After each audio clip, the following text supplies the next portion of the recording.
Hello and welcome to a brand new Arseblog Arsecast right here on arseblog.com. How are you? There's a question that doesn't need to be answered this morning. I do hope you're well, but obviously I guess many of you are feeling not great today after we were eliminated from the Champions League on the back of a 2-1 loss to PSG at the Parc des Princes last night after a 1-0 defeat in the first leg, and it was perhaps a bridge too far, a step too far for a team which I do think deserves credit for getting to this stage of the competition, but one which ultimately did not have what it needed to win a game or two games at this level of this competition. We are finding and have been finding goals hard to come by. Sometimes it's because we don't create enough. Sometimes it's because our finishing is poor. Sometimes, as was the case over these two legs, it's perhaps a little from column A, a little from column B, and then you throw in a column C, literally a gigantic column of a man in the shape of Gianluigi Donnarumma, who was, I think it's fair to say, outstanding in both games. We can look at ourselves, we can look at the things that we can control, we can look at what we can do better, but sometimes as well you have to acknowledge that there's a player on the opposition side, whether it's a striker, whether it's a goalkeeper, who makes a difference. And he was absolutely that player for me, the best player on either side in both games. And look, I don't want to say it was all down to the goalkeeper. There are things that we could have done better. There were moments we could potentially have managed better, particularly, I think, in this second leg when it comes to the goals that we conceded. But if you're trying to be fair in your analysis, you have to give credit where it's due to the opposition when they produce performances or a performance which has a significant impact on the outcome of a two-legged tie. And for me, he's that guy. He's that guy. A little later, we will be talking to James to get some thoughts from him on what happened. It'll be a short little chat with James because he's on podcast duty with the Handbrake Off crew. But we will talk to James a bit later just to get some thoughts from him on last night and maybe how this tie transpired. But first, to talk about last night's 2-1 win. What a fucking fuck up that was. 2-1 defeat to PSG. There's where my mind is this morning, folks. Our 2-1 defeat to PSG, 3-1 on aggregate out of the Champions League at the semi-final stage. It's Andrew Allen. Good morning, Andrew. Sorry for getting your hopes up there. It wasn't a bad dream. It was real. Morning. Yeah. How you doing? How you holding up? Yeah, okay. I have to say, we were just talking before we came on about, we've seen some things in our time as Arsenal fans. We've been through some things in our time as Arsenal fans. I'm a bit more sad and gutted than I thought I was going to be. I don't know how to take it, Should I know better at this point, or am I right to let myself feel? You should never know better. That's the whole point of being a football fan, I think, unfortunately. Yeah, it was funny when you got in touch yesterday and you said, are you free to do the podcast tomorrow? And I was kind of like, I don't know if I'm being invited to a wake or to a party. And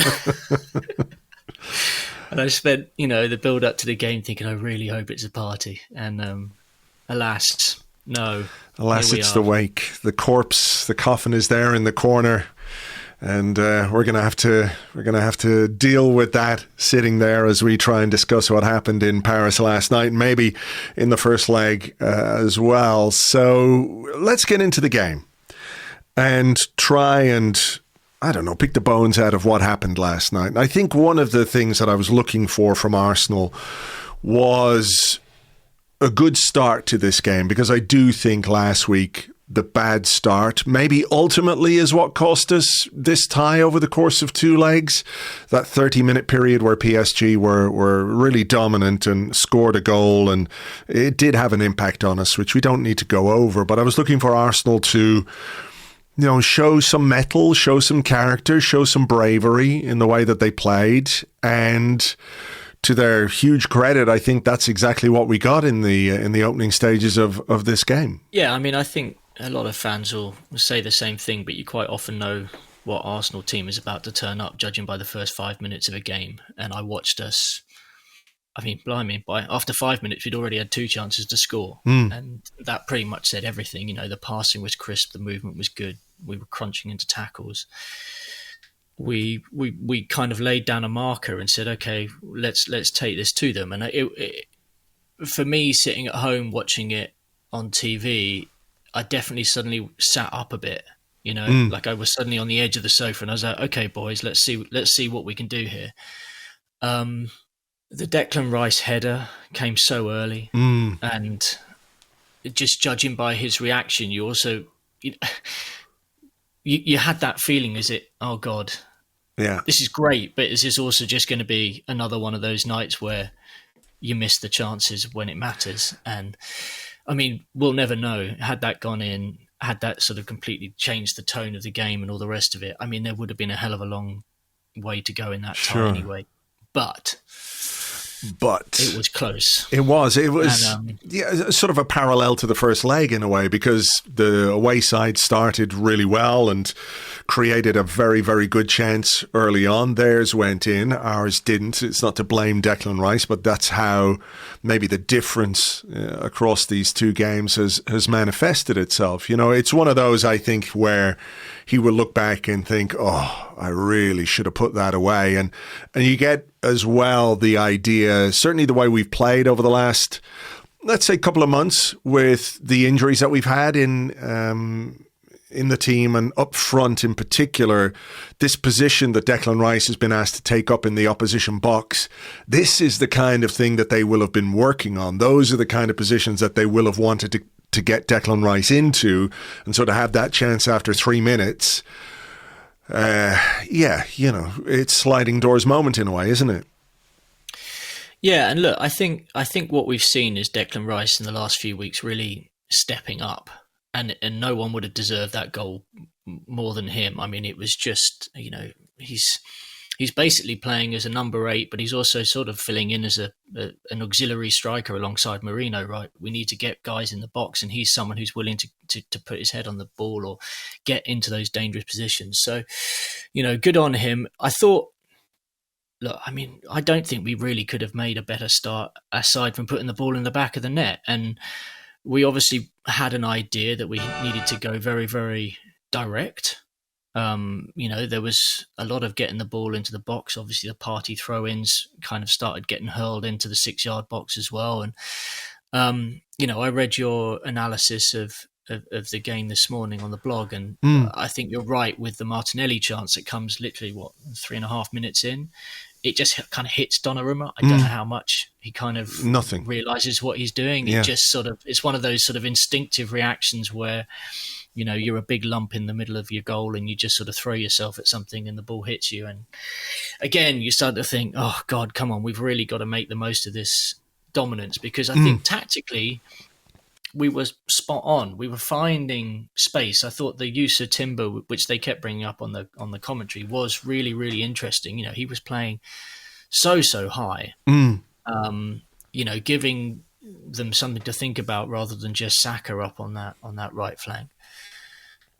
And we just couldn't find that goal. I mean, Ødegaard's attempt was at 7 minutes in.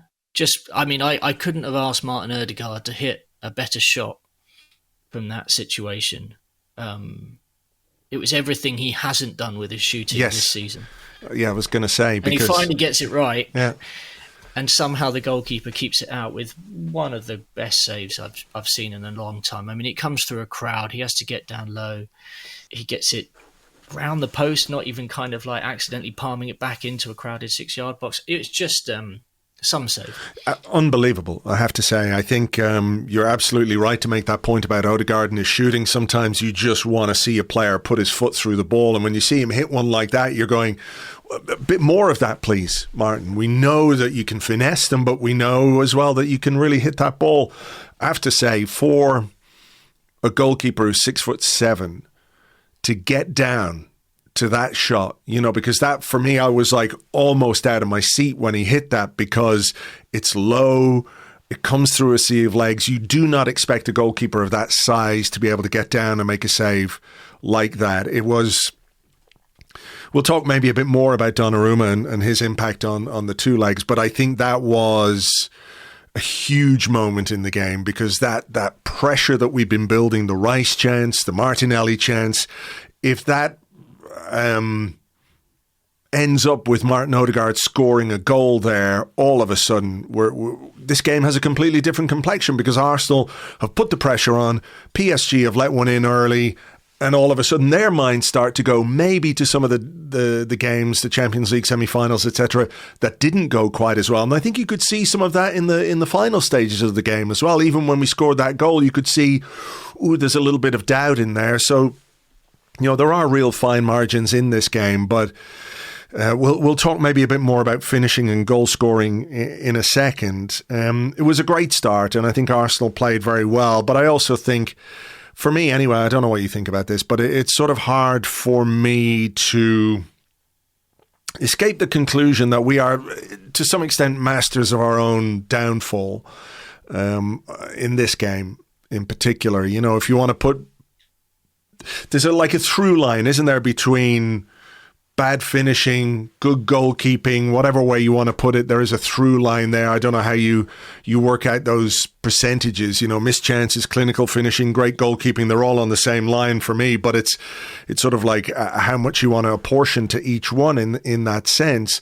But PSG got themselves back into it. They had a shot which hit the post, so you could consider that a little bit of a let-off, maybe on top of some of the chances that they had at the end of last week's game.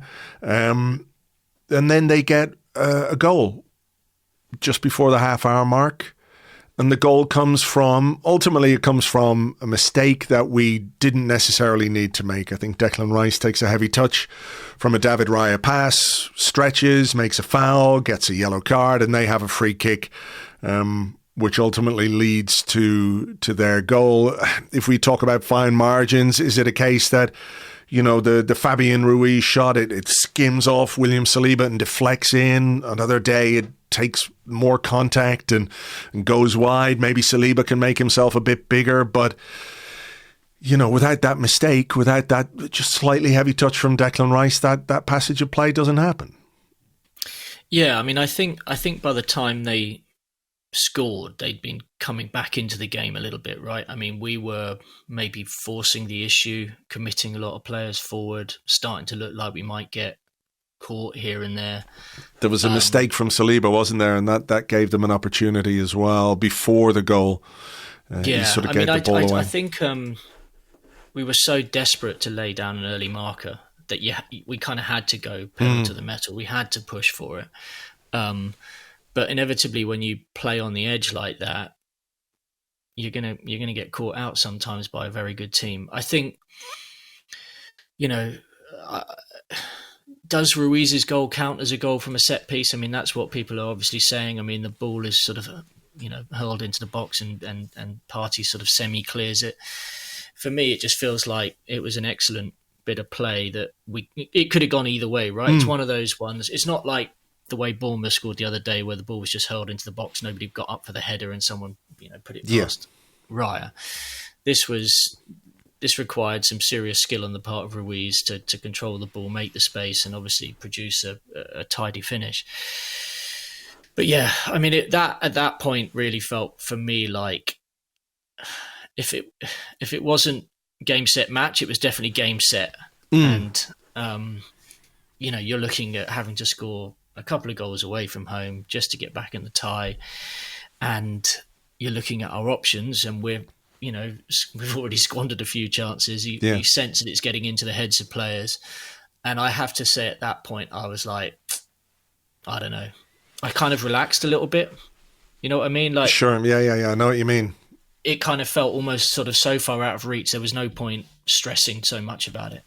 Sure. And a bit sort of typical of this season, really. I mean, for me, it felt like there we were giving it everything, and then in with a click of our fingers, it's sort of just that bit too far out of reach. I have to say, look, we kept going. I think minutes later they could have scored another one, couldn't they? And there was Rice had to burst back 90 yards to make an incredible challenge, and he obviously took a lot of heart from that. But I think that was a challenge born out of guilt. I think he realised his play. The what he'd done in the build up to the first goal, with giving away the free kick and stuff. And if that was supposed to kind of get us going, it didn't really. I mean, it wasn't enough. PSG had found their foothold in the game, and I felt like at any point on the break with their pace, they always had the opportunity potentially to probably score again. Yes. I mean, maybe talk about that little moment where they had that break, which Rice got back to snuff out. It was Myles Lewis-Skelly who gave the ball away high up the pitch. I think he had, and I'm just analysing, I'm not criticising, I don't want to go in on him because he's an 18-year-old. It just felt to me maybe a bit last night that he felt the occasion. And that tendency he has to try and, when the ball comes to him, we've seen him time and time and time again, use his body really well, turn into space and get Arsenal going. And he's produced some really, really positive moments for Arsenal this season. I felt like I was watching last night and I was thinking sometimes when a young player comes through, there's this sort of blank page that nobody knows what this guy is about. Nobody knows what he does or how he does it. And it occurred to me a little bit last night that PSG knew what Myles Lewis-Skelly wanted to do on the ball and kind of targeted him a little bit with their experience, with their strength, with their pace. He got caught out a few times, caught in possession on the ball. I think for the most part, he was pretty tidy apart from that one that he gave away there. But there were a number of times where he got caught in possession when perhaps, you've got to eschew your instinct and just play the safe game in a way, Yeah, I mean, I think Arteta obviously asked him to continue playing his brave football. I think what we also did, though, is maybe leave him a little bit more exposed than he has been in some of the games that he's played for us so far. And that was partly down to, we pushed Timber so far forward that really we left Kivior and Saliba at the back once Lewis-Skelly inverted. And I felt like if we lost those balls in those transition moments against a team with three really pacey attackers, we were, as I said, playing on the edge. Sure. But yeah, I think you're completely right about PSG will have got, they will have done their tactical analysis, looked at the way that Lewis-Skelly shapes his body, likes to duck inside, roll around players. And I think they just, they figured that out a little bit. Yeah.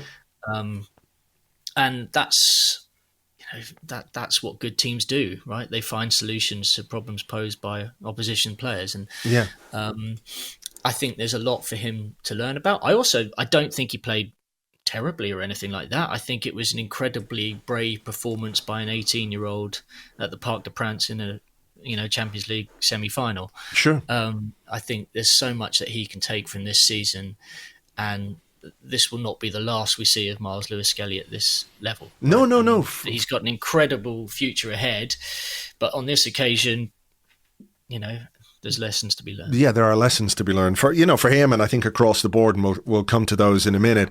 I did want to ask you what you thought about what was clearly a tactical decision when the second half came on. We'd obviously thought about PSG as possibly vulnerable from set pieces.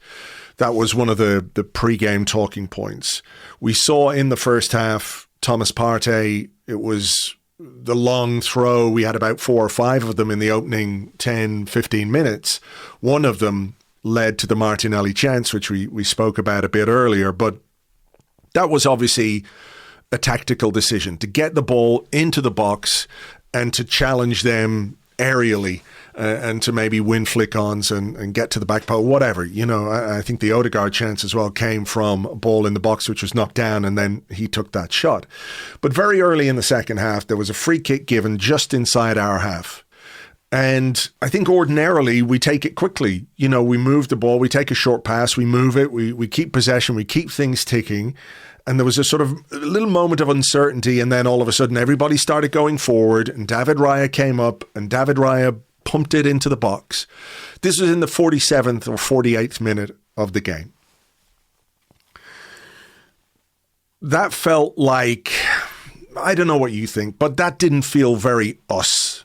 It didn't feel very Arsenal. Like whatever they had identified as a potential weakness within the PSG defence, I don't think it really worked. You know, the two central defenders made 18 clearances between them, Marquinhos and Pacho. So those balls that were pumped in, we didn't really win them in any meaningful way, or we didn't really get anything from that. And it felt just a little bit like we were sort of betraying our footballing principles in a way, you know? I agree, and I sort of disagree in that I feel like we've become a very, very practical team. And Arteta has put a lot of emphasis on, you know, taking advantages of weaknesses. And I think in this instance, he thought if we get the ball in the box and we win the second ball, maybe we'll create chances. And this is our best way to get a foothold in the game again.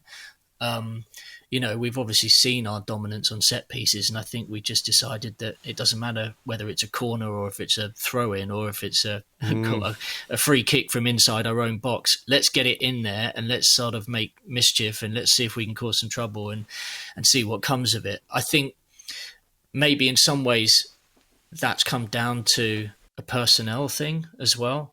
Like, who have we got on the pitch now? You know, creatively, we don't have enough really in the middle of the park to kind of open up things. We haven't got fast strikers who are on the edge of the defensive lines who are making runs through, you know, where they should be, you know, a proper number 9. We've got a kind of big midfielder up the top who's there to sort of win balls and chest it down and hope that our wingers go wide. It just felt practical. I don't know that it necessarily is the image of Arsenal that you want the club to give off in a Champions League semi-final, because obviously we are, the Arsene Wenger's team, the beautiful football, you know, football is an art and all the rest of it. This was a little bit more artisanal. Sure. I mean, I'm okay. I wouldn't have complained if we'd scored, you know. No, listen, of course not. Like, a goal is a goal is a goal, wherever it comes from. And I'm okay with pragmatism. You know, I just wonder if it was a bit early. You know, we'd had some joy with how we played in that first half. It just stood out to me as something that we're not. And in a Champions League semi-final, are you, I don't mean to say taking the easy option out, you know. I mean, we have Marino up front. It could be just as easily Kai Havertz. Do we do the same if it's just Kai Havertz on the pitch? You know, I don't know. I think it spoke to a little bit of panic as well. And maybe that comes from maturity and game management, and maybe kind of thinking that the clock was ticking earlier than you're right, maybe, you know. But they'll have to go back and review that and figure that out. And did it come from a directive on the bench, or was it the players taking the decision themselves? I suspect it was from the bench. 100%. 100%. Because you could see that moment of uncertainty where they'd obviously had a conversation about it, and Raya, so I think it was Saliba standing over it, and then all of a sudden Raya's like, you know, go, go, go. I mean, the other aspect of that was how long it took to get players forward, and, you know, what that means, what that asks of them going backwards, because you got to get up, you got to get back, you got to get, you know, all of that. So, look, I mean, that could be me just being a little bit too precious about how I want Arsenal to play. Like you, I'd take a goal wherever it came from. It just feels to me like that's sort of a final 20 minutes kind of tactic, rather than, right, let's just lump it straight away from the start of the second half. You know, I think we have to have maybe a bit more faith and trust in our ability and our technical ability, which, you know, I think you're right. There is a big question about whether we have enough creativity or technical creativity in this side. I don't think we do. But at the same time, I think players like Saka, like Rice, like Odegaard, even Partey, Martinelli, you know, they're better technically than maybe they're given a little bit of credit for. So trust in that before you go fully industrial, that would be. Yeah, I do wonder whether the opening 5 minutes kind of dictated the way we played the opening 5 minutes of the second half, which was just get it in there, back foot, get it in the mixer. Let's panic them a little bit. Let's try that again, see if it works. If it doesn't, we'll calm things down, try and work the angles. But I I mean, I suspect there's some of that playing into it. So Donnarumma again produced an outstanding save to deny Bukayo Saka about 63 minutes in. I mean, I think against any other goalkeeper or most goalkeepers in the world, that is going top corner, because when that ball arced away from Saka's foot, again, I was nearly out of my seat because I was like, oh, there it is. That looked like it was going absolutely top corner. It's another brilliant save from Donnarumma. It's ridiculous. Yeah. I mean, I think I text one of the WhatsApp groups I'm in and said, this cunt will never let Saka score, because I was just thinking all the way back to that Euros penalty and all the rest of it as well. Obviously, I was wrong, but yeah, I mean, it kind of took a little bit of luck for Arsenal to actually get the ball in the back of the net. But in this instance, I mean, it was an incredible save. It was very similar to the one that Sommer made, didn't he, to deny Yamin Lamal the night before. Oof, full stretch dive to just keep the ball out of the top corner. Hats off to him, really. I mean, he's just a big bugger, and he's huge, and he's athletic enough to kind of spot those opportunities to just go full length. And yeah, I mean, I think you looked at Saka's face in that particular moment, and he looked pretty much like, what the hell do I have to do to put the ball in the back of the net? And it, that kind of attitude, I think, was not attitude. I mean, that kind of mood was permeating the entire team at that point. Yeah, exactly. It saps your belief in a way. Like, you pull off a shot like that, which 9 times out of 10 is going to nestle top corner, and everyone's talking about what an amazing goal it is. And you're watching the goalkeeper tip it around the bar. And then there was this sort of strange passage of play or passage in the game where Saka went down in their box. There was a bit of a shout for a penalty. PSG went up the other end. They had a shot which deflected off Miles Lewis-Skelly, went into the arms of David Raya. Play went on for a little while, and then all of a sudden play stops, and the ref is like, oh, there's a penalty check here. I don't know what the commentary was like on I think, were you watching on Amazon? I think it was TNT Sports. Right. We had Premier Sports over here, and they were like, oh, it's going to be a penalty. They must be looking at that Saka incident again. And then all of a sudden the referee goes over and there's a still of Miles Lewis-Skelly in the box, and I'm thinking, oh, for fuck's sake. I know the UEFA handball rules are what they are, and you see these given in Europe, but I just don't really understand what a player can do with their body when they're trying to block a shot and keep their balance and everything else. It seems to me a very, very harsh penalty, but one that you tend to see happen in Europe far more than anywhere else. And I think one that is another example of how the handball law has to be modified. Yeah, I mean, I could scarcely believe that he was being sent to the monitor. And then at the same time, I reflected on the entire season in that exact moment. And it was like, well, of course he's going to give the penalty. And the thing is with Miles Lewis-Skelly's body is he's clearly trying to turn away. And the ball has basically already gone past him, and he's trying to not so much get out of the way, but like kind of block into it. And it's basically clipped his hand. I mean, there's nothing you can do in that situation. Did they look at the angle of the shot and whether or not it would have forced Raya to make a different type of save? I think it might have done, but I think it's a save he would have made pretty comfortably anyway. And I think the fact that Hakimi doesn't react to the fact that there's been contact is pretty telling.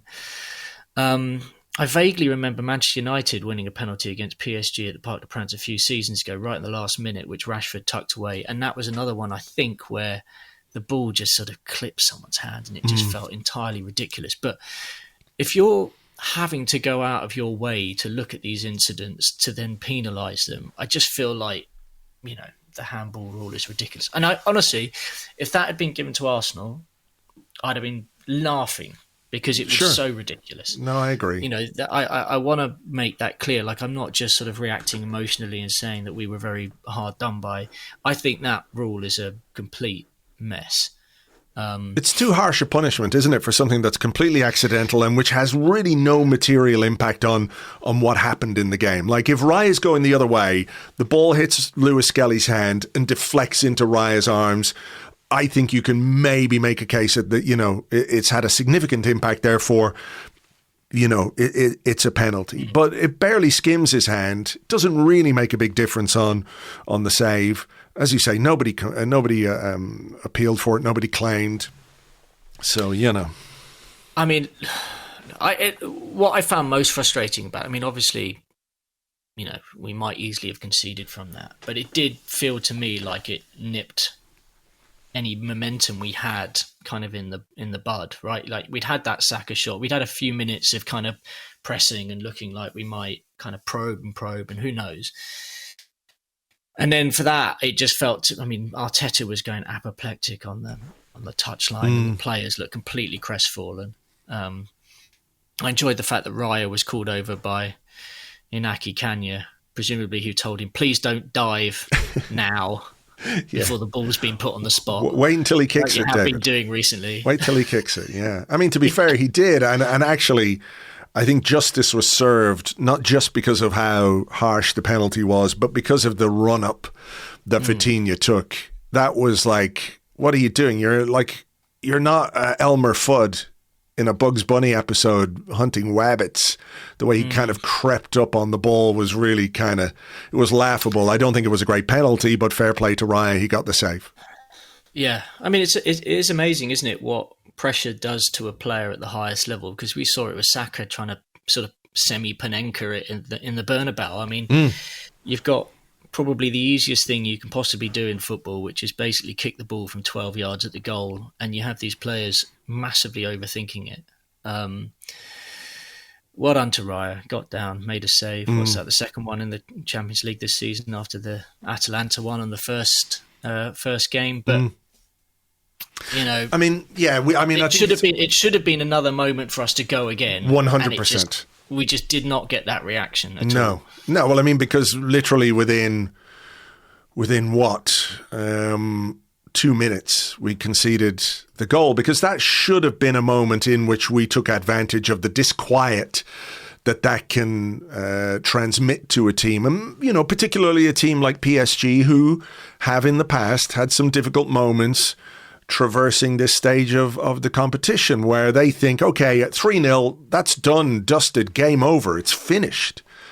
If that penalty goes in, it's over. There's no two ways about it. Instead, we have a lifeline, and we have the opportunity to maybe rattle them a little bit if they're, you know, oh Christ, we've missed that chance now.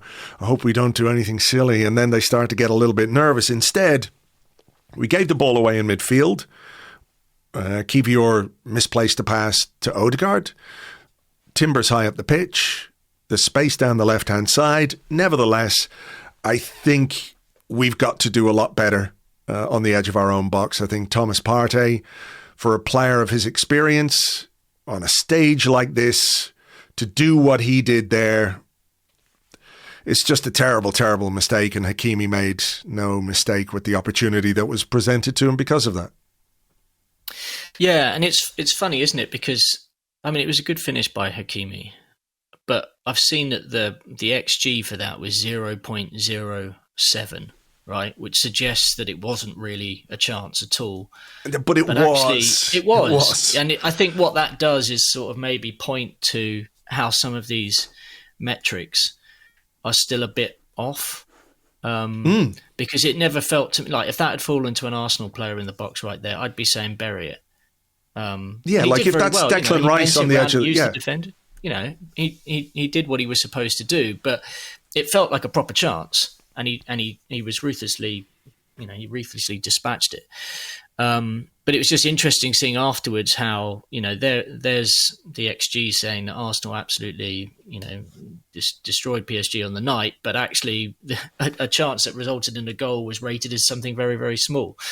Yeah, I think you're absolutely right in that. You know, you can look at XG and you can you can use it as a way of adding colour to your analysis of the game and what's happened. But that is a really good chance for Hakimi. You know, if it's 0.07, it's because, you know, there's players in the way and whatever. But he's like 14 yards out in our box on his favoured right foot with the ability to curl it around defenders. So yeah, it is slightly skewed, I think. You know, it's a good chance. He takes it very well. But like you say, if it's Declan Rice in that position, I want him to just curl that into the bottom corner the same way Hakimi did. I think it's a good chance. It's a good chance presented to him by another Arsenal mistake.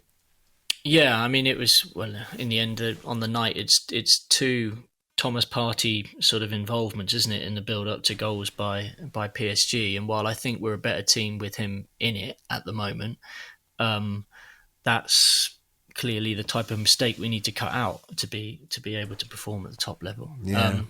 I have to say, at that point, I was just thinking, I just want this to end now, because I sort of feared the worst. I thought, they'll have a bit of a strut about themselves and they might put a couple more in. And what I really don't want is for us to get sort of humiliated.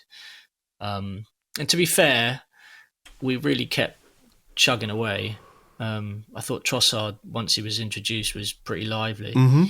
Yeah, agree. Involved in the goal. You know, I think PSG wanted a free kick, but I think the referee was generally pretty consistent with those kinds of moments last night, where if a player went down looking for a free kick or very obviously looking for a free kick, even if there was some justification to their claims, which, you know, I think there was one with Saka where he ended up getting booked.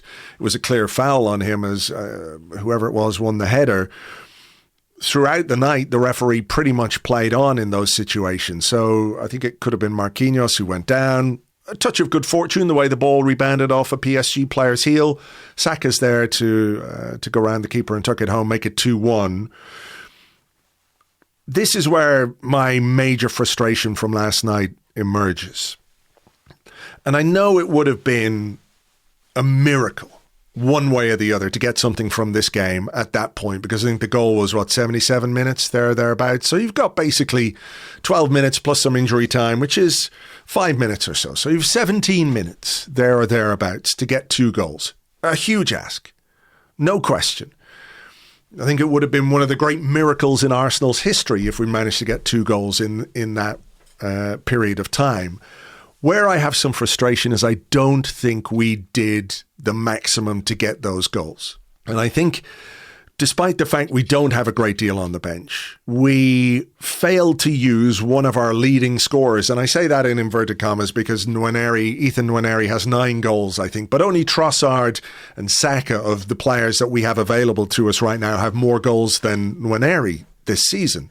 So my frustration is that we didn't take a defensive-minded player off, like Thomas Partey, for example. Take him off. His long throws were not great anyway. If that's the only reason we were keeping him on, I feel like that's a big mistake, to be honest, because your chances of scoring a goal from a long throw are pretty minimal. And we had one early on in the game. Chances of lightning striking twice in that sense were slim to me.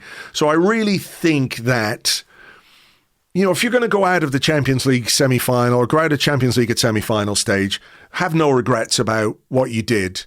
Did you really, really go for it in those final minutes? And I don't think we did. I think Ethan Nwaneri can rightly feel a bit frustrated that he didn't get on the pitch last night. And as a fan, I feel frustrated that we didn't at least go hell for leather to try and get another goal or 2. And we saw that we had a chance. Saka had a great chance on his right foot, a Calafiori cross. If he puts that in and there's like 10 minutes to go, 5 minutes plus 5 minutes, you just never know. Have a guy who can spank one from 25, 30 yards, as Nwaneri has shown this season. That's all it takes. Maybe you don't beat Donnarumma on the night that's in it, but at least give yourself the opportunity. So I do wonder what you think about the fact we didn't make any more changes. The changes that we made, we put on 2 defenders and a like-for-like winger, and that's, I don't know that you can say you've done everything that you possibly can do to win a game if that's what you've decided to do at this stage of the Champions League. I mean, look, I think clearly over the last few weeks there's been some eyebrows raised about the amount of game time that Nwaneri's been given. And I mean, obviously you point to the fact that Bukayo Saka is there and present and on the pitch. But I was surprised that in a do or die situation, you didn't chuck a player on who knows how to find the back of the net. A player that you've talked about as being a potential striker in the future. You know, someone who clearly has earned, or should have earned your trust. But yeah, I don't know. This is something, I guess, substitutions have been something that have kind of come up regularly in every sort of post-season autopsy with Arteta. You know, his attitude to them. Is he just that bit too cautious? Why won't he throw the kitchen sink at a situation?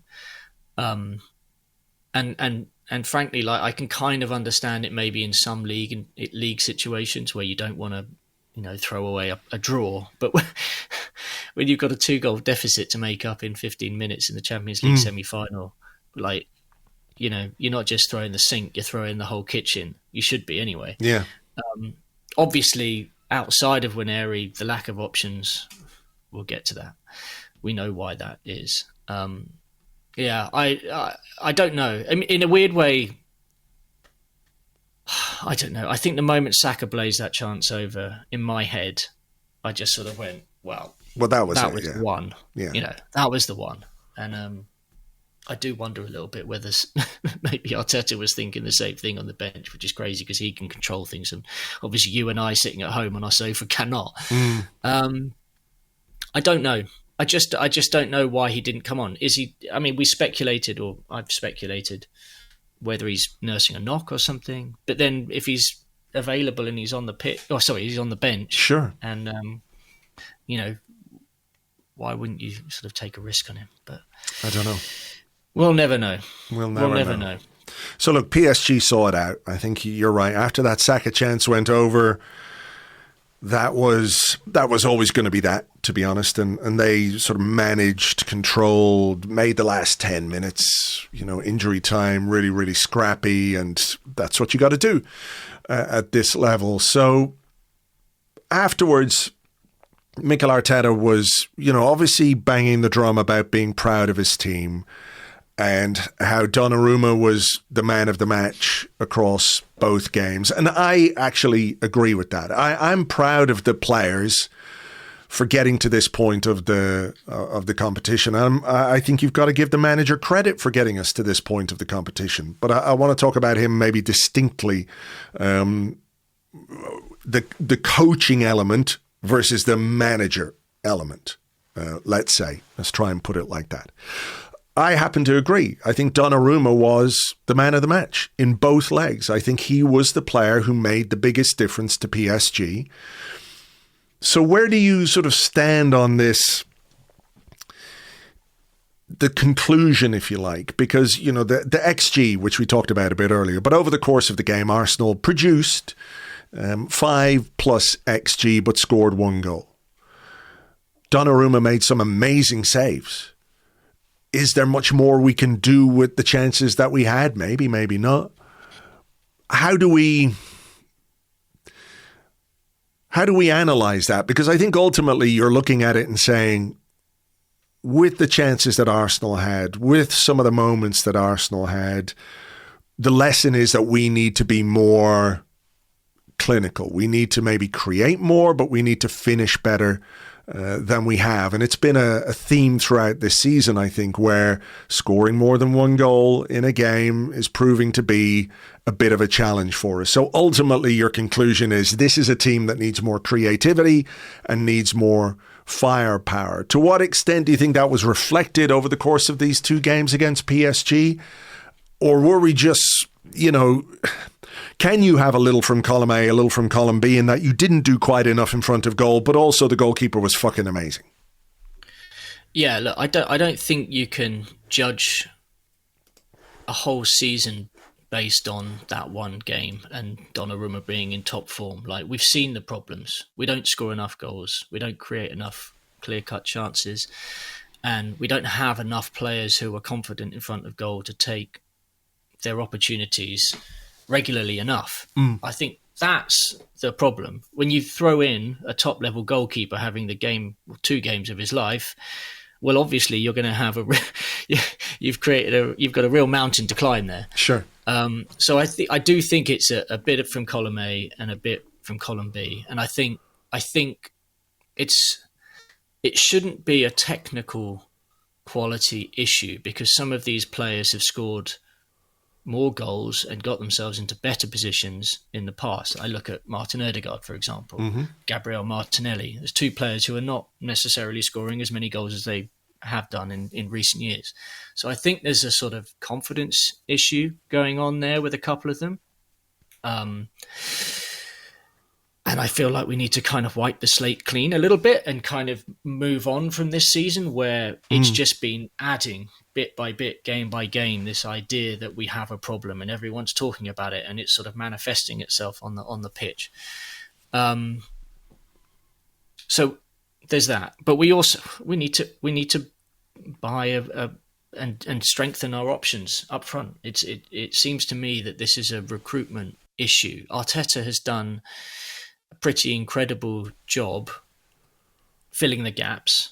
Why the gaps are there in the first place, that's a separate conversation, but he's done a very good job at filling the gaps and finding solutions tactically and with the players that he's had at his disposal to make life very, very difficult for opponents. But ultimately making life difficult for opponents and actually being the best version of yourself are 2 different things. Yeah, 100%. I mean, I don't know if you can call it, maybe people won't want to hear that getting to the Champions League semi-final is progress, but it's obviously better than last year, right? But after last year against Bayern Munich, the talk was, right, we need that kind of difference maker. In a tight game away at Munich, we couldn't find a goal, and all we needed was a goal to take that into extra time or to penalties or even to get another goal in extra time, whatever it might be. That's all we needed, was one goal. And the talk was, well, we didn't have enough in terms of firepower or players who can make a difference at the very highest level, and that's something that Arsenal are going to address. And where I think the conversation about Mikel Arteta needs to be distinct is, like, from a coaching perspective, I think he's done an amazing job to get this team to the semi-finals of the Champions League with all the problems that we've had. And we've had some incredible results along the way. We've, gone to Lisbon and spanked them 5-1 and beaten Real Madrid, and that should not be forgotten. Regardless of what this version of Real Madrid is like, those are 2 huge games. And I think in European terms, even if we didn't get it over the line as a team, we've probably taken a little step forward in Europe. In the Premier League, not so much. We've gone a little bit backwards, right? But Mikel Arteta, the manager, and his influence when it comes to our transfer business, I think you have to discuss that kind of separately, because I think, when he talks about being proud of his players, brilliant, send that message. You should be. They've really dug deep. We were found wanting at the end because we just didn't have enough. With the options that we had available to us, I think we did ourselves justice last night after maybe a more disappointing first leg. But that game is sort of like a reflection of the season as a whole for me. Like, did we do enough really last night from the bench to try and win it? Maybe not. Did we do enough in the last couple of transfer windows to make this team capable of taking that extra step? Definitely not. And I think those are questions not for Mikel Arteta, the coach, but for Mikel Arteta, the manager, Mikel Arteta, the man with an influence over recruitment. He's not the only one, but there's a new sporting director, for the board, for the executives, the Edu situation that went down this season. Clearly not helpful in any way, certainly not for January and probably not for last summer as well. So when we reflect on, where we are, what's happened and what we've got to do next, I think there are things to be encouraged about with the team, with the players, their willingness to work and put in the effort, and Arteta's ability to sort of mold, not necessarily a hodgepodge team, but to fill gaps, as you said. Why we have those gaps is another question. But at like a cohesive, manager, board, recruitment, executive level, there are some fairly big questions to be answered about how this season has played out. Yeah, look, I mean, I think Arteta was very emotional after the game. You could see that in some of his post-game comments. But at the same time, I think he already had some quite clear means of a clear understanding of the messages he wanted to send to the various groups, right? And by groups, I mean the players, the owners, and the fans. And with the players, he very much talked about, look at Marquinhos. Here's a guy who's tried 11 times to win the Champions League. He hasn't got there, but he may well do it this year. Look, that is an example to follow. You just have to keep trying. Declan Rice obviously came out, talked a lot about, sometimes in life you have to go through defeats before you get to the wins, blah, blah, blah. Fine. There was a very, very clear message to the fans. This squad 2 years ago, nobody believed that we could probably even qualify for the Champions League. Now look at us. And I have to say, having treated last year personally as a free hit in the Champions League, to see us get to the next level, 100% that's progress. That is very, very impressive. And it's not just... I mean, obviously with this new format, we got to see us really kind of pitched against everybody in that group phase. And look, 3 of the 4 teams that came in the top 4 in the group phase made it through to the semi-finals, right? PSG were the only one who didn't. They finished 15th. But you can see the story of their season has been about improvement. And since then, they've beaten Liverpool and all the rest of it. So I can kind of see when he started chatting about us being the best team in the competition, or I don't think there's been anybody else who's better.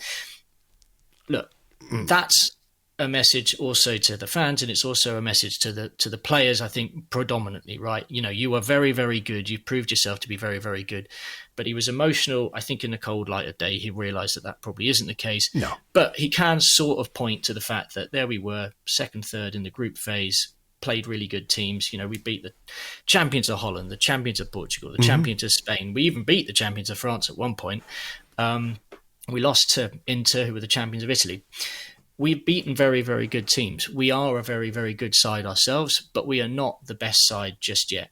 And, I think that there's a lot of lessons to be learnt there. I think one of the biggest ones is, even if we'd got to the final of the Champions League this year, the fact of the matter is we fell apart in the league. We didn't produce in the cups. And how do we get to a point where we are a squad that is capable of consistently challenging across all of that? And that at the moment still feels like quite a big leap. When I came into this season, I looked at it and I thought, how are we going to have enough to get to January? And if we do, like the last couple of years, we've managed to have sort of mid-season breaks. Are we going to have that mid-season break this year? Like there was a lot of questions for me about the depth of the squad, the robustness of the players, and really that mentality thing of being able to go every single week, every 90 minutes.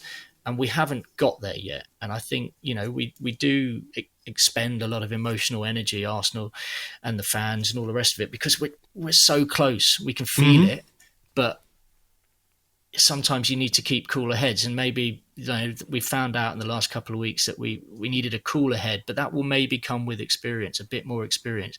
As Arteta said, these are young players. It's a young squad. He's a young manager. We kind of have to remember that, here he is 6 years into his managerial career, and he's got us into the semi-finals of the Champions League, a team that wasn't anywhere near qualifying for the Champions League in the first 18 months of his time. There's a lot of positives, but he needs some help, I think.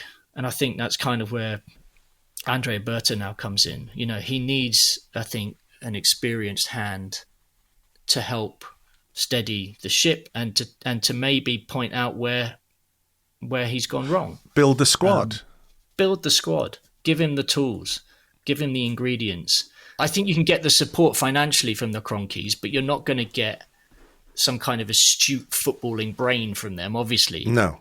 So I think the introduction of Andrea Berta, someone who I think will challenge him in a way that maybe he wasn't being challenged by Edu, because I think Arteta is a smarter bloke than Edu.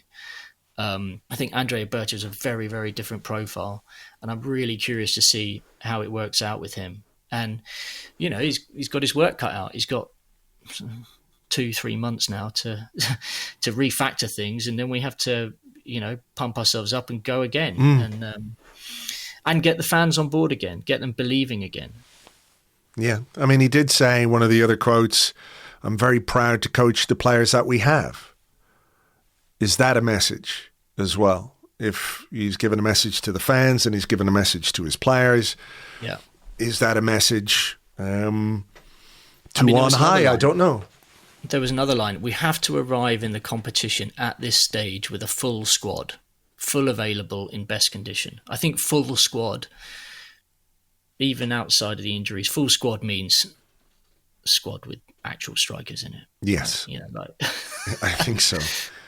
Yeah. I think so, yeah. I mean, it could boil down, and maybe it's too simplistic, it could just boil down to the fact that over the course of these two legs, we didn't have the forward line that we needed to win a Champions League semi-final. And over the course of the Premier League, we haven't had a forward line for various reasons capable of sustaining a title challenge. And that is, if we talked about lessons at the start, that is certainly a lesson that needs to be learned this summer. Right, listen, I'm going to chat to James as well on this particular episode. So maybe I'll do a bit of what now with James. So I'll let you get on with your day. This week is concluded. You may go in peace. Thank you for inviting me. I don't know when we'll chat again, but I think to everyone out there, just chin up. We go again. You'll forget all of this, just as we forgot, being lobbed from the halfway line by an ex-Spurs player, or losing a Champions League final with 10 men. All the rest of it. All the things you say we've forgotten that I have not forgotten. Deeply scarred forever. Exactly. It's fine. Andrew, as ever, thank you very much. See ya.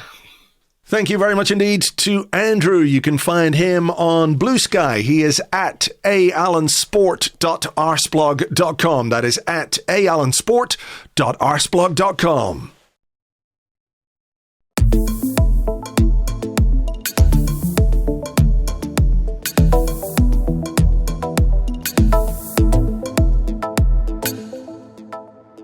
Okay, for some further reflections on last night and where it leaves us, having finished with his other podcast, it's James. Good morning, James. Yeah. A lot of tension. There's going to be a lot of tension this morning. So I've sort of come back from my other family. Yeah. Did I ever told you that, I found out that one of my great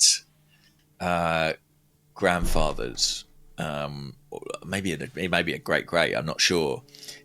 He lived up in Yorkshire, and he had a situation where he did have two families. My God. And he had one where he worked and one where he lived, basically. And in order to simplify the process for himself, this all came out when someone did a proper family tree and researched it. He gave all his children the same names in both families, so he wouldn't say the wrong name. Yeah, you got to respect that. If you're going to do something, be organised. Oh, I mean, who has the energy? Has the energy for that? What? I don't understand how anyone could possibly live life in that way. That's pulled from pillar to post. The stress as well. But at least you don't have to remember two sets of names, Andrew. This is what I'm saying. It's a bit That's like the genius of it. What was it the Newhart show where the guy comes in, he goes, "Hi, my name is Daryl. This is my brother Daryl, and this is my other brother Daryl." Yeah. Were they all called Daryl or James? Who knows? Perhaps so. Even the girls were called James. Just makes it easier. Yeah, every person born into my family is called James. Oh my goodness. So anyway, how are you feeling this morning after last night and where it leaves us? I haven't watched your video yet because I always want to watch them after we've spoken because I don't want to sort of repeat any talking points or anything like that. So I haven't watched it yet, so I don't really know how you're feeling. It's just a man crying for 10 minutes outside the Emirates Stadium. Like that guy. The guy who goes on his knees and is like, ah! Yeah. The crying guy. Yeah, that guy. Yeah, it's that guy. The scary crying guy. Yeah, the weird TikTok scary crying guy. Videos. Yeah. I feel okay. I think maybe more than most, I was pretty dubious about our chances in Paris. I did feel like the first leg result, although it was only one goal, to go away there and turn it round was always going to be a pretty tall order. So I don't know if I was kidding myself or just trying to not get my hopes up, but I feel like I'd sort of pre-grieved a little bit. Sure. But nonetheless, I mean, obviously, once the game starts, that all goes out the window, right? We have this blistering start, and after 15 minutes, arguably we should have been 2-1 up on the tie. So, I did get sucked in. Don't get me wrong. I'm not. I can't. I don't connect with the. So obviously it's disappointing. Obviously it's a bit frustrating. But I don't connect with some of the sort of anger and recriminations I'm seeing online. But I think that's probably just online being online, isn't it? I guess so. Look, you can find the full gamut of the human experience online, and there are going to be people who are angry. And I'm a bit like you in that I'm disappointed. I felt quite sad this morning. I was hopeful, going into the second leg. I wasn't full of expectation, but I was hopeful, because football, as we saw the night before, can be extraordinary, and you just never quite know what can happen. And we've been involved in some games in the past where, we've looked down and out, but somehow we found a way through. So I was hopeful, but not full of expectation. And then at the end, I really did feel quite sad, because I think, and I said this to Andrew, a few minutes ago, that the team and the manager from a coaching perspective have done a huge job to get us to this point. We didn't have quite enough to get it over the line. I felt sad going to bed. I had some very sad sleep as well. Little bits of sleep punctuated by waking up and going, oh, I feel sad. I should go back to sleep. And I don't know. It just is one of those where you come that close to something which could be special and extraordinary. And it's not just this season, I feel like this is a feeling we've had 3 years in a row now. And it starts to get a bit heavy, but I don't feel angry at the team for what they did or didn't do. I mean, there are moments in a game where you can be frustrated.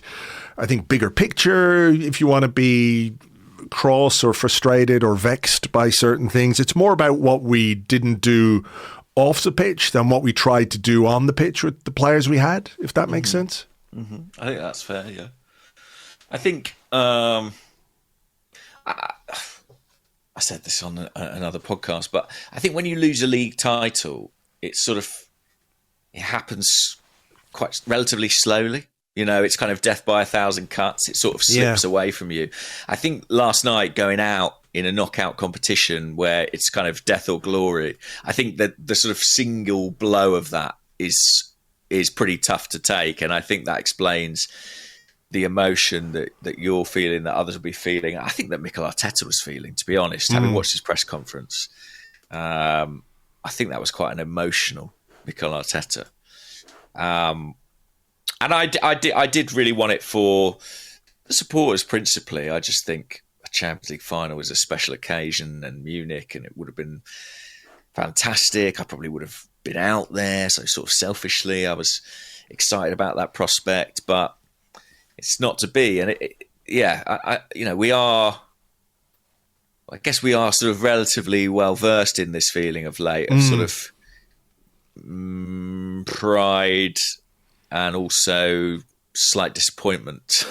It's a weird sort of cocktail of stuff, and people will sit in different places along that spectrum. But I do think the bigger picture is, you look at where we were 5 years ago, you look at where we are now, the trajectory, the direction of travel is all really positive. That was the message Arteta was, I think, trying to send in his press conference yesterday when he said, 2 years ago, nobody believed we could qualify for the Champions League or get to the semi-finals, which I think is fair. I think you do have to, if you want to be fair in your analysis, you've got to step back, you've got to be objective and say, to get to where we have got to has been, a lot of good work has gone into that.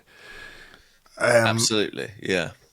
where I've seen people get kind of angry is, or if you're predisposed, let's say, to a more negative outlook, if your glass is half empty this morning rather than half full or just whatever, that there's an idea that maybe we've peaked, that we've had our chances, that we haven't made the most of them, and therefore from here on in it's all downhill, which I don't agree with. I think, we've had this discussion on the Arsecast Extra a couple of times where you can and maybe do take a step back sometimes to take another step forward. It's not unprecedented that a team that makes a lot of progress plateaus a little bit or even goes back a little bit before taking another step forward, which is kind of where I am with it. But do you see that as sort of more the story of Arsenal, or is it a case that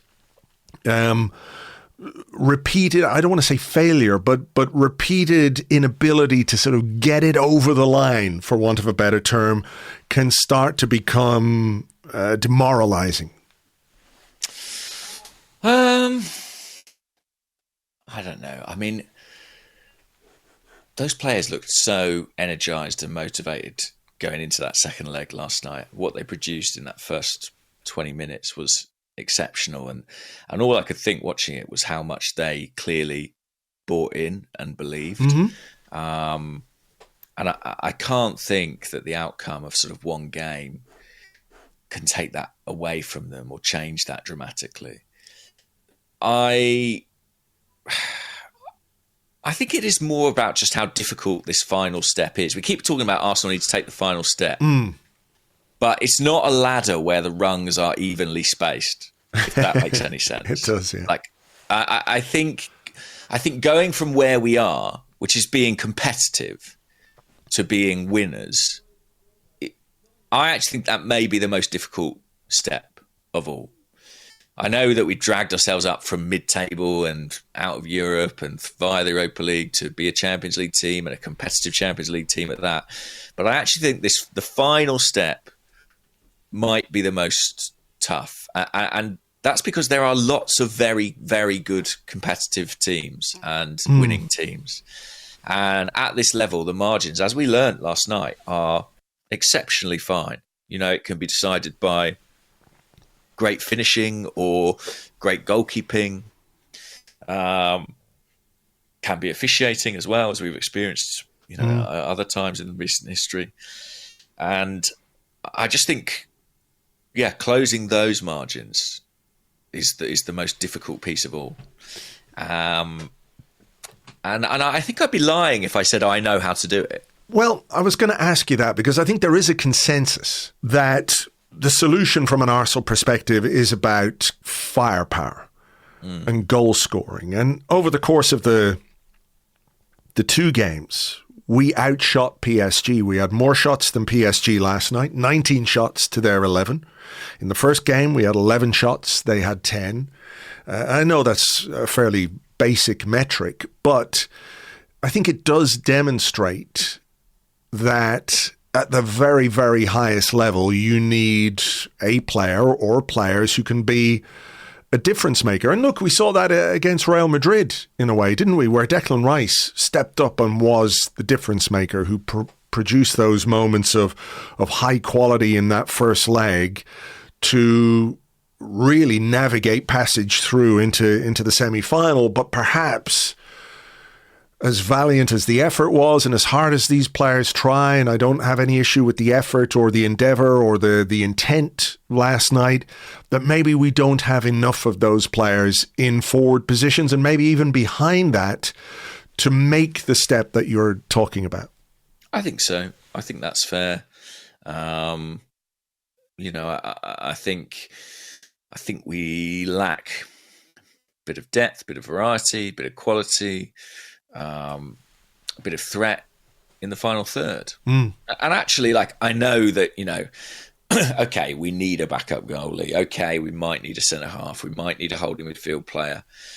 We can talk till the cows come home, and that there are other positions that you could look at and say, oh, yeah, we could do with this, we could do with that. But I think it's probably broadly right to say it is all about that final third at this point in time and what we can add to that. And when you look at the last couple of windows, did we add meaningfully to that? I'm not sure. I don't think so, really. I think you're sure. Well, I was in the back of my mind. I was like, we brought Ethan Nwaneri through, for example. Theoretically, the logic of signing Marino was to liberate Kai Havertz to play exclusively up front or predominantly up front. Sure. But in terms of sort of, adding new layers, clearly we didn't do that. Just on Nwaneri, before I ask you about, what lies ahead, were you a bit surprised not to see him last night? This is something myself and Andrew discussed, but I'm curious as to your thoughts on his lack of use completely at a point in the game when maybe we needed to really just have a fucking go. Yeah, I was a bit surprised. I think we spoke on Monday, and I said I've been a bit surprised generally about his lack of minutes recently.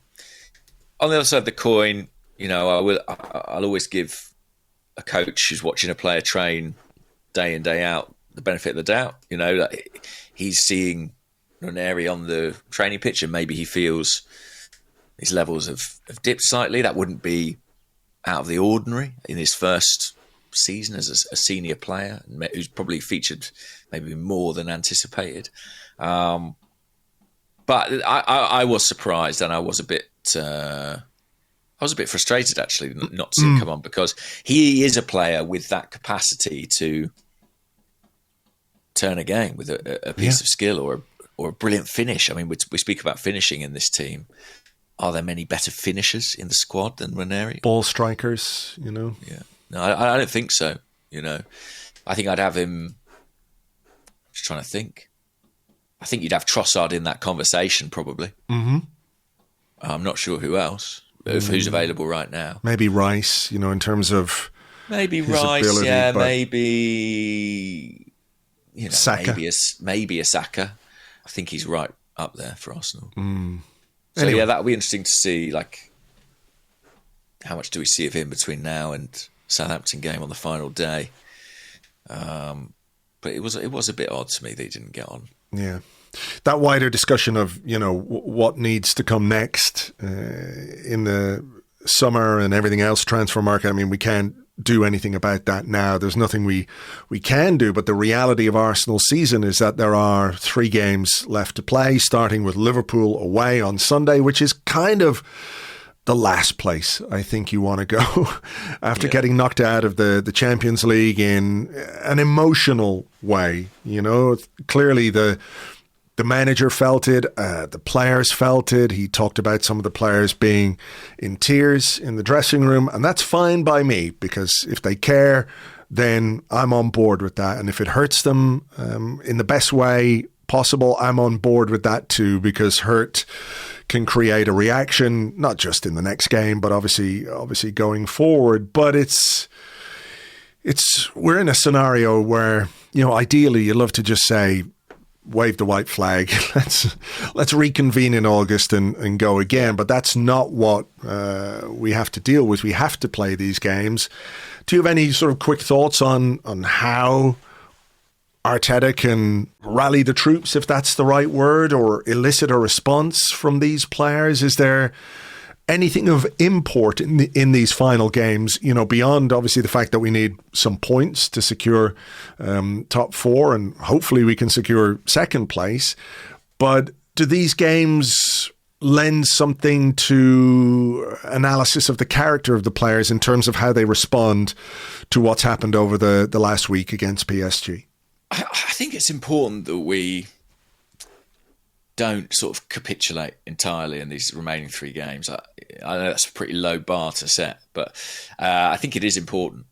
If you look at our form more generally, as close as those games with PSG were, we lost both. We were beaten by Bournemouth. We failed to beat Palace at home, so we've not won in 4, right? 3 defeats in there. I think it would be, I think for the mood, really. And like some will say, well, does that matter? But I think it certainly matters to me, because we have to live in it. That's our habitat, is among Arsenal fans and that kind of discourse. So I'd love to see them go and beat Liverpool and lay down a bit of a marker. Let's not forget, this is a Liverpool team who kind of on the beach themselves, really. They've won the league. They were well beaten by Chelsea, I understand, last weekend. Didn't really compete. Sod's law, they will now turn up, I'd imagine, at Anfield. Well, it's a completely free hit for them. They can just go out and have a bit of fun, Yeah. The mood in the two camps has got to be so distinct, doesn't it? Liverpool, top of the world, having won the league, no pressure, they can do what they want. Arsenal, I think even if we know in the grand scheme of things it's not an important game, we'll feel some pressure going into this one. Definitely. And I think Liverpool probably buoyed by the fact that Arsenal have gone out of the Champions League too. If we'd beaten PSG, who knocked them out, and gone to a final, might have taken a bit of spotlight away from them. As it stands, they're certainly number one in English football this year. But I do think it's important. I think it's important to sort of remind everybody, ourselves, but also the rest of the Premier League, Liverpool, of the level that we're capable of, and that we intend to be competing for the Premier League and indeed the Champions League again next year. That's what it's all about. I'm maybe more motivated by that than I am by where exactly we finish in the table at this point in time. Sure. It is going to be a strange final few weeks of the season, I think. I wonder how Arteta uses it. Will he make changes for Sunday? Will he take a look at certain players that he's, in two minds about, or look at players in different positions? I mean, my gut is no. He'll just pick the strongest team he can. Yeah, because I think that tends to be what he does. And I think he'll want to enforce the idea that these matches are important and Arsenal need to pick up some points. We'll just have to navigate our way through these final weeks of the season and put it behind us. I think it is one of those where people will be pretty pleased just to see the back of it. And then I don't think we'll be coming back to it. Do you know what I mean? In 10, 20 years' time, remembering our favourite seasons, I don't think 24, 25 is going to be in there. No. There might be some moments, there might be some games and individual performances that you come back to, but as a season, as a whole, I think it's one that has been more frustrating. Definitely highlights. I mean, we beat Man City 5-1. We knocked out Real Madrid in the Champions League quarterfinals. I mean, those individual occasions will definitely be remembered. Yeah. But the campaign, they have kind of been the saving grace of quite a grind of a campaign. Yeah, I can say. Grind is exactly the word. People will say those things don't matter, beating City 5-1 or beating Real Madrid. They don't matter in the end if you don't win anything, which I don't really disagree with. I disagree completely as well, because football is about moments and you've got to live in the moment and enjoy what you're given in as much as you can be frustrated by what you're not given or what you don't get. So I think it is important to remember those things. But hopefully, next season is one which sees some of the issues of this season addressed properly, and that when we get to a Champions League semi-final again, we've got what it takes to go through. Right, we'll leave it there. We obviously will talk on Monday. We will. Slightly later. That's right. Monday afternoon we will be recording the Arsecast Extra. Hopefully a win at Anfield. That would do the mood a bit of good. For now, though, James, take it easy. Enjoy the rest of your week and your weekend, and we'll chat on Monday. Thanks, man. Much love to everyone. Hope you're not feeling too down today, and I'll speak to you Monday. Bye-bye. Thank you very much indeed to James and his brother Daryl and his other brother Daryl. You can join us on Monday, as we said, for an Arsecast Extra after a game against Liverpool, which, well, who knows what will happen there. We'll just have to pick ourselves up and get on with it because, well, that is the very highly paid job of a professional footballer and professional football people. They've got to go out there and do their best to get a result, even if there isn't a huge appetite to sit through a fixture which may well be testing. I think it's fair to say. Look, I'm going to leave it there for now. I hope that wherever you are, you have enjoyed the show in as much as that is possible in the circumstances and the context. Please know that we do really, really appreciate you being here and listening in good times and in bad. That is the thing about football, in sickness and in health and all that kind of stuff. There's going to be good, there's going to be bad. At the moment, it's not so good. But if you gave up every time there was a bad period or a bad spell or a bad result or a disappointing thing, well, there'd be no football fans anywhere, ever. And part of it is just having to deal with disappointment and frustration and hope that going forward we can get better. I'm going to leave it there. I've got to get this out to you guys to listen to again. Thank you so much as always for being with us. Join us on Patreon for a Liverpool preview podcast if you fancy a bit of that. Patreon.com/Arseblog. For now, take it easy, folks, and we will catch you on the next one.